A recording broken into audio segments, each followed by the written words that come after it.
हाँ, वो तो बाबरी मस्जिद का शिलान्यास होगी 6 दिसंबर। हुमायूं का तो बाप ही बाबर था, लेकिन इसका बाप बाबर है कि नहीं है ये मुझे डाउट है कि उस स्थापना पर वो किस किस को बुलाना चाहते हैं। उन रोहिंग्याओं को जो एसआईआर के डर से अभी बॉर्डर की तरफ भाग रहे हैं। पश्चिम बंगाल में बाबरी मस्जिद को लेकर राजनीति एक बार फिर गर्मा गई है। तृणमूल कांग्रेस के विधायक हुमायूं कबीर ने दावा किया कि मुर्शिदाबाद जिले के बेलडांगा में 6 दिसंबर को बाबरी मस्जिद की नींव रखी जाएगी। यह वही तारीख है जब अयोध्या में बाबरी मस्जिद का ढांचा गिराया गया था। इसलिए इस घोषणा ने राजनीतिक हलचल तेज कर दी है। हुमायूं कबीर ने कहा कि हम 6 दिसंबर को बेलडांगा में बाबरी मस्जिद की नींव रखेंगे। निर्माण कार्य को पूरा होने में 3 साल लगेंगे। कबीर ने पिछले साल इस मस्जिद का प्रस्ताव रखा था और अब औपचारिक रूप से नींव रखने का ऐलान कर दिया है। हाँ, वो तो बाबरी मस्जिद का शिलान्यास होगी 6 दिसंबर। स्टेट का मेरा नेता सब लोग को संहति दिवस भी उद्यापन होगी। मैं वहाँ का बेलडंगा में एक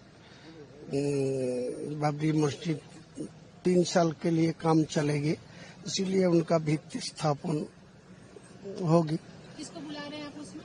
वो मुस्लिम लीडर लोग सब आएगी। मुस्लिम जो जाने वाने वाला है, जो कुरान हदीस, बड़ा नाम बाद में आपको ऐलान कर देंगे। अब्बास सिद्दीकी को आप बोल रहे थे? अब्बास सिद्दीकी तो जाएगी। वो तो लीडर नहीं, कोई राजनीति लीडर नहीं है। वो लोग तो फुरफुरा शरीफ को अच्छा आदमी है। टीएमसी विधायक के बयान के बाद भारतीय जनता पार्टी ने तीखी प्रतिक्रिया दी है। आप खुद सुनिए बीजेपी नेताओं ने क्या कहा। हुमायूं का तो बाप ही बाबर था, उसकी बात तो समझ में आती है, लेकिन इसका बाप बाबर है कि नहीं है ये मुझे डाउट है। ये जरूर लगता है कि उस बाबर की आत्मा इस हुमायूं के अंदर घुस गई है।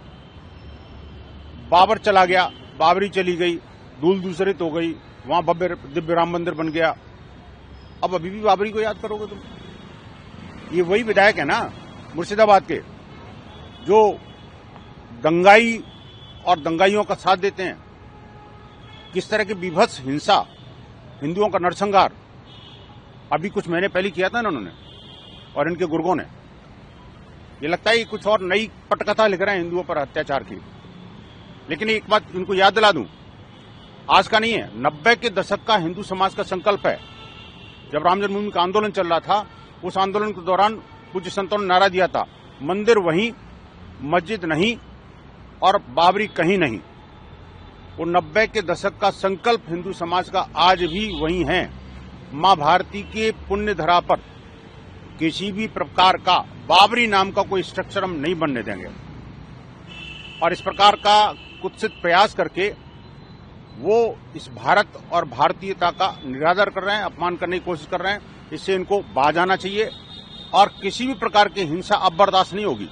अब जिस प्रकार से एसआईआर के चक्कर में सारे इनके जो जिहादी मित्र हैं वो सारे बैक टू पेविलियन हो रहे हैं। अब इनको अपनी राजनीतिक वोट बैंक खिसकता हुआ नजर आ रहा है। इसीलिए शायद ममता बनर्जी भी उसी 6 दिसंबर को 33 वर्ष बाद उनके आंसू निकल के बाहर आ रहे हैं। कैसा नाटक है? अरे 33 साल तक आग पास हुए थे, वो जिहादी जिन्न को क्यों निकालना चाहते हो? क्यों बंगाल की पावन धरा को कलंकित करना चाहते हो? आपको स्मरण करना है तो कोठारी बंधुओं के स्मरण करिए ना। वो कलकत्ता से ही आते हैं ना, जिन्होंने राम जन्मभूमि के लिए एक अतुलनीय बलिदान दिया। उन कोठारी बंधुओं के बारे में एक शब्द नहीं मिलेगा इनको।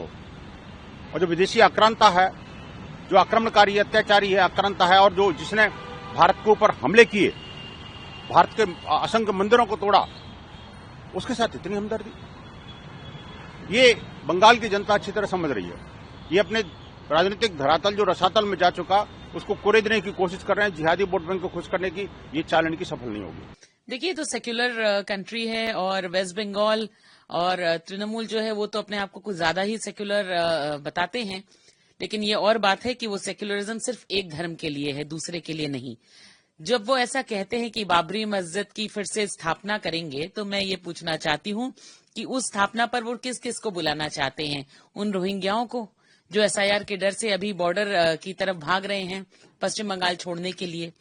दूसरी बात मैं ये भी कहना चाहती हूँ कि आज अगर उनको बाबरी मस्जिद बनाने का इतना ही शौक है तो जो बाबरी मस्जिद बाबर के नाम से बनी थी, पहले ये पता करिए वो इतिहास क्या है, वो कहाँ से आया था। जहां से आया था वहीं जाकर बनाए। और दूसरी बात ये कि हिंदुओं की आस्था को ठेस पहुंचाने के लिए ये बात वो बार बार कहते हैं। देखिए, मैं कहती हूं कि ममता बनर्जी के राज्य में जानबूझकर इस चीज को इतना बढ़ावा दिया गया है। ये सिर्फ पॉलिटिकल अपीजमेंट नहीं, बल्कि किसी एक पर्टिकुलर कास्ट को अपीज करने के लिए इस तरह की उनको हिम्मत दी गई है कि वो इस तरह की बातें करते हैं। और मैं तो ये नहीं देखती कि यहाँ ममता बनर्जी की कोई हिंदू नेता कहते हैं कि हम यहाँ मंदिर बना लेंगे, जबकि मंदिर की जगह वो बनाते हैं पिकनिक स्पॉट।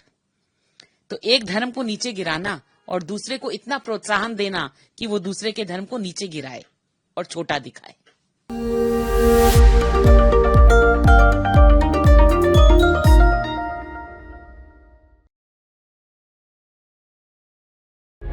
प्रभातखबर.com, विश्वास वही, रफ्तार नहीं।